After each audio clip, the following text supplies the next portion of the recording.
You've produced some of the greatest movies ever made. What's your secret? 1, 2, 3. 1, 2, 3. Steve Starkey. Steve Starkey. Steve Starkey producing. Oh yeah, what's your name again? Steve Starkey. And what do you do? I have worked in film as a producer for quite a few years. You've worked on Forrest Gump, Castaway, Polar Express, Back to the Future, Star Wars. You're an Oscar winner. I was working as an assistant to the production assistant in the office of George Lucas. He squeezed me in as an apprentice editor on More American Graffiti. George Lucas squeezed you in. Yeah, well, I became fairly friendly with him because I was doing these menial tasks for him in his office. It is too late for me, son. I got hired, it was a few years later on Return of the Jedi, the third of the Star Wars films. So that's what I ended up doing. I took the job and I never looked back. You do. I don't. You do. I don't. You do. I don't. You don't. I do. You don't. I do. You don't. Supervising the visual effects and post-production on Roger Rabbit was gigantic. And it was taking all the skills that I had to a new level. Who framed Roger Rabbit? I'd also like to thank some of the artists at Industrial Light and Magic. Steve Starkey. During the year and a half of post-production that we had, I was with Bob every day. It was constant. There was no way in real time to know that the actions you were performing on the set were perfect. There's so much to do that you had to prioritize your days. With people clamoring at the door, it's like, so, are we going to go record voices today? Should I spend some time editing? What scene should I be editing? What do they need done at ILM next? What scenes will they be finishing? How about the animation? Are they being fed? Do they have enough Roger scenes? Should I jump ahead and do this Roger scene before I do that? I mean, it had to be so carefully laid out to keep the whole machinery moving forward. We took many trips to London together to meet with the animators and give them their next load of work. Having worked that closely together, he wanted me to continue on with him on the sequel to Back to the Future, so I did. For Steve Starkey for making sure we got it finished. Where are you boys from in the world? Alabama, sir. You twins? Forrest changed America. He was everywhere. Who knew that the happy face, t-shirt came from Forrest Gump, or the shit happens bumper sticker, or that, the reason that Nixon had to resign was because Forrest actually saw these guys waving flashlights in his room in the Watergate Hotel. Yeah. And they must be looking for a fuse box or something, because them flashlights, they're keeping me awake. There's certain things in the movie that have become so iconic that were born in the movie. Like you said, life is like a box of chocolates. You never know what you're going to get. And I guess I can say that certainly applied to me in my filmmaking career. I picked up these hats. Thought maybe we You're could. supposed to wear them? I think I look good in the hat, so. Let's get to the shrimp. Sure. Shrimp salad. Some salad. Oh, thanks. Are you going to have some of this? Or Sure. what are you going to have? What am I not gonna have would be a quicker answer.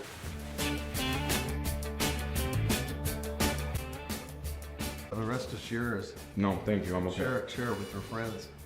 I'm flattered you assume I have friends. Thank you. Oh, look at that. Didn't they used to tell you like they had the little squares and they'd say this has like butterscotch cream inside of this or dark chocolate? Oh, like that. So I guess Forrest was wrong. It says it right here. I don't think it did in this box. God damn it, Gump! You've worked with Tom Hanks on several movies. How would you describe your relationship with him? Tom's got a good friendly relationship with just about everybody he works with because he's just one of those kind of guys. Yeah. Enormously talented in just about anything he does. He sets the tone on the set that's a really congenial tone and one that comes from extreme talent. So everybody is trying to follow in the footsteps of not only his good-natured self, but also the way he elevates the story that you're telling and the movie that you're making. All you do is you just try to maintain the level of intensity that they've already set as a precedent for the making of the film. So it's such a joy, I want to talk about your Oscar win because Forrest Gump in 1995 won for Best Picture, and you actually made the last speech of the night. I'm very pleased with chocolate, but Steve Starkey producing. you really look around at all these accomplished actors and producers, directors, and you really can't imagine thinking of yourself as being one of them. And then you get up on stage and you're handed this trophy from Robert De Niro and Al Pacino, who once again are icons in the industry, particularly when you're the Godfather like I did. Yeah. So now I'm humbled to be in their presence. And then when you're standing there and looking, you're seeing the faces of people you so admire that you're somewhat speechless. And so you're just going to then just try to muscle your way through it. You've worked with Steven Spielberg, George Lucas, Robert Zemeckis. What do you look for when collaborating with a director? You know, you really want to have someone who's in command of their craft. You have a sense of humor. Like even the irony that was throughout Forrest Gump was really comedic in a certain way. Congratulations. How do you feel? I gotta pay. I believe he said he had to go pee. What was the moment you knew you made it? You know, it's funny, I never really thought I made it. Even when you were standing up there holding your Oscar. I probably the next day was trying to figure out, so what are we going to do next? Mm-hmm. You know, what's our next project? You never feel like you've made it because when you start the next project, you're reinventing the whole process again. Mm-hmm. You know, just because you've made Forrest Gump, how did that prepare you to make Contact? Or just because you've made Contact, how does that prepare you to make a movie about a guy who survives a plane crash and winds up on a desert island? They're all so different that you always think like you kind of don't know anything. Because you're starting from scratch all over again on every, you know, project that you take on. Like some other men. I'm going to tell you my Jessica Rabbit story while you eat. In my class, we had a new professor, and the new professor says, if you could be friends with one cartoon character, who would you be friends with? And so I raised my hand in this 700-person class, and he comes to me with the microphone, and I said, if I could be friends with one cartoon character, I would be friends with Jessica Rabbit.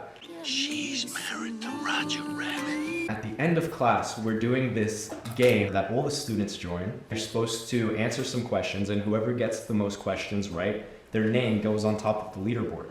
So I joined the server under the username Jessica Rabbit, and the first question comes on. I didn't know the answer, so I just clicked a random answer. It turned out to be right, and my name as Jessica Rabbit went to the top of the leaderboard. Get ready for my name. I hope it shows it. Imagine it doesn't show.